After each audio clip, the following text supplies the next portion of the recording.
Welcome to Penrose Learning, where we make understanding easy. You start now by confirming hardware and power. Check model A1893 or A1954 and plug in. Next, back up your iPad to iCloud or Finder so you can restore if needed. Once backed up, download the correct IPSWA for the 6th generation and the community patching tool to your computer. Make sure the patch tool version matches the IPSWA version. This first sequence protects data and prepares files. It avoids the most common failures before you modify the system. You now move into the heart of the procedure. Enter DFU mode so the computer can write firmware. Use the power and volume timing for your model and confirm detection. Once detected, run the patch tool to inject the Ipados 18 kernel patches and signature bypass. Follow every prompt and watch for errors.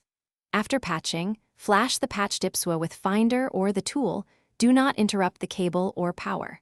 This step replaces system files, so patience and a stable connection matter.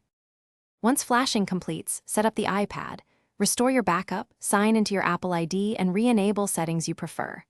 If the device enters a boot loop, you should immediately re-enter DFU and reflash the original IPSWA or a clean backup image to recover. Also, expect some performance and battery compromises. Make sure to reduce background refresh, lower visual effects, and check thermal behavior. If a specific app crashes, delete and reinstall it. That often resolves compatibility quirks. Thanks for watching. If this was helpful, leave a like and consider subscribing. See you next time.